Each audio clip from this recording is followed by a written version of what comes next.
Então, a gente tem uma linha de desmontagem mesmo. Tá?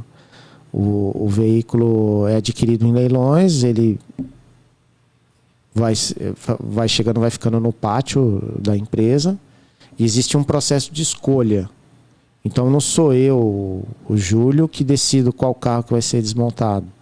E nem o Samuel, que é o gerente lá, que escolhe. É um processo. Vai ser desmontado o carro que tem um valor agregado maior. Então pode ser que eu tenha um carro lá que está 30 dias na fila e ele não entrou ainda para ser desmontado. Porque tem chegou que tá entrando na frente dele, né? Carros que têm valor agregado maior e entrou na frente dele. E desculpa. Tem outras situações que, se a gente já tiver um veículo desse já em estoque, ou tiver várias peças desse, aí a gente opta por um outro modelo de escolha, um veículo que a gente tem uma falta de peça no estoque, então a gente passa ele na frente. Sim. Ou algum veículo que já existe uma demanda para alguma peça dele. Você tem uma encomenda já de alguma peça grande, um motor, ou uma lateral, alguma coisa, a gente passa esse veículo, mas nunca a gente para o processo de desmontagem. O veículo que está sendo desmontado, ele começa e termina num processo único. Só depois que entra o próximo veículo. E aí a gente tem um outro processo anterior à desmontagem, que é o teste, né? Sim. Então a gente faz uma higienização do carro, do carro, né? De interno ali, tira todos os resíduos ali de vidro, pode ter vidro quebrado, então ele é aspirado para o desmontador não se machucar num vidro quebrado ou alguma coisa que tenha dentro do carro. Ele sofre uma higienização e ele passa por um teste. É colocado uma bateria nele, o próprio velocímetro do carro, o próprio painel do carro, né? O próprio painel do carro tem luzes ali que detectam algum tipo de problema, né? Sim. Então, a gente já faz uma verificação, testa-se tudo que pode ser testado no carro, Gabriel.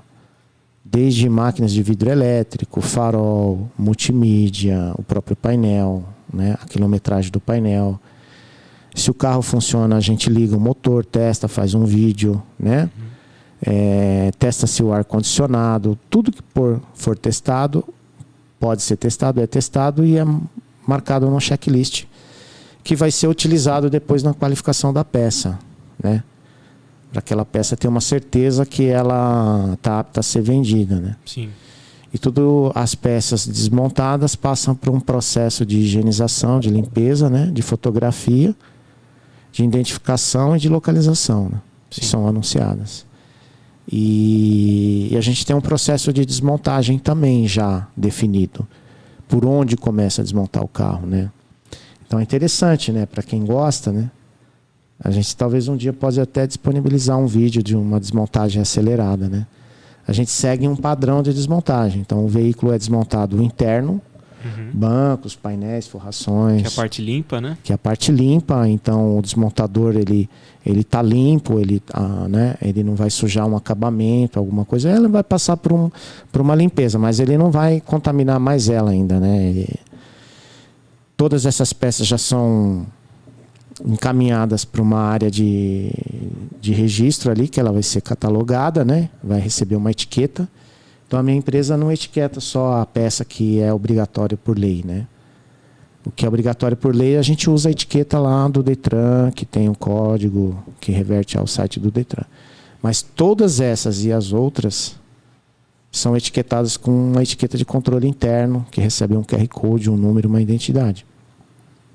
Elas são limpas, fotografadas. A gente também tem um processo já definido de como ela é cadastrada, por um código, né? Sim. Depois, na fotografia, como que o número de fotografias que são necessárias, se são colocados vídeos nesse anúncio, né? E tudo um processo escrito. E depois a estocagem. E aí você vem a venda, né? Que o Vapt faz essa integração do meu estoque com o Mercado Livre. A gente produz a venda, aí tem um processo de procura no estoque, um processo de embalagem, processo de emissão de notas e etiquetas, né? E depois, por fim, a gente tem um processo que isso é inevitável, que é um processo de devolução, né? Sim. Porque a gente, além da garantia de lei, a gente dá uma garantia extra Da loja mesmo. da loja, né? Então a gente tem também um processo definido de como que é tratada a peça que foi devolvida, como que o cliente tem que ser ressarcido, né? Como que a nota tem que ser cancelada, né? Para evitar uma cobrança de impostos. Então o processo está todo definido. Então não precisa mais do Gabriel, não precisa mais do Júlio ou do Samuel, né? Não é que não precisa, né? Tanto que você está aqui, o telefone não tocou ainda. O telefone não, nem o WhatsApp chegou. E ficou muito confortável. Então a gente vê que hoje esse processo ele pode ser ampliado, né? Em larga escala, né? Em escala para chegar talvez no processo americano lá de 500 carros por Sim. É por só mês, replicar né? a mesma coisa. E Hoje dinheiro, você... né? E dinheiro para comprar carro. E hoje você consegue desmontar quantos carros lá por mês? A gente desmonta entre 10 e 12 carros por mês. Sim. Mas é desmontado nesse processo aí que eu te falei.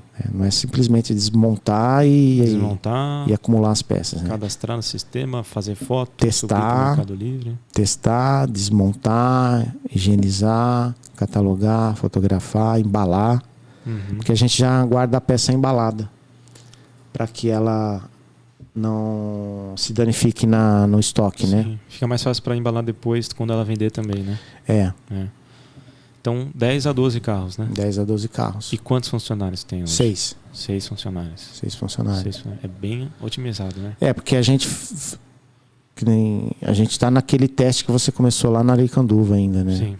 Porque aí agora a gente começou a organizar os números, né? Então a gente entendeu qual que é o processo agora.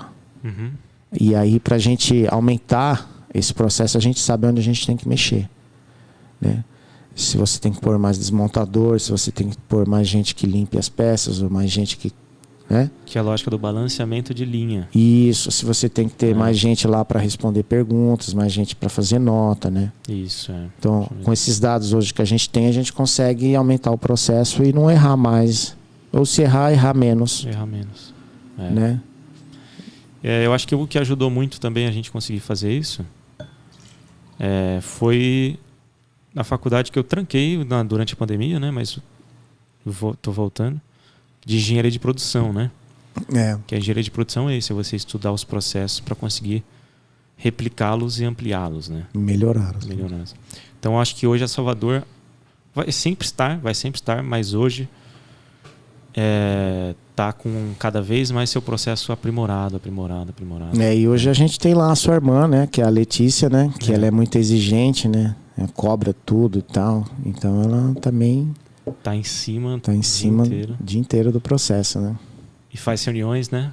Reuniões, com a equipe para metas, né? Ela é a dona da meta. Ah, é? É. E aí reúne o pessoal para melhorar ainda mais o processo, né? A equipe, né? Exato. Antes a gente sentava mais, discutia mais, assim, talvez semanalmente, depois quinzenalmente, para alinhar esse processo, né? O processo ele está hoje definido, mas não quer dizer que a gente não altere ele em algum momento. Quando a gente percebe que uma situação pode ser melhor, né? Ou pode se pular alguma coisa, ou pode se acrescentar alguma coisa dentro do processo, a gente senta e discute com a equipe toda, porque hoje cada um tem uma função, né?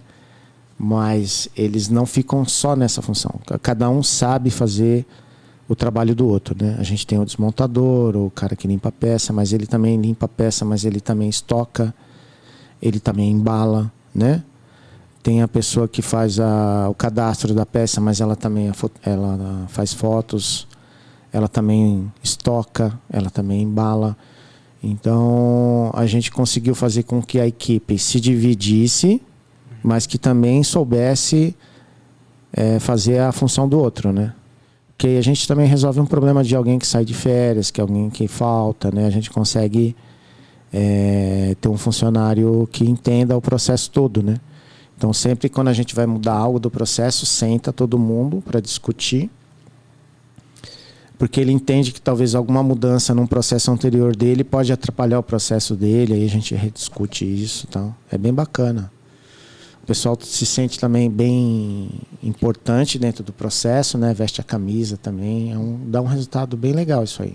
Todo mundo tem mentalidade de dono porque Ele ajudou a construir o processo, né? Também. E eu faço algumas reuniões assim, eu converso com eles para eles também entenderem a importância, que é aquela importância que eu falei no começo do bate-papo, que é a questão ambiental, né? A questão da reutilização da peça, que é eles que fazem isso, né?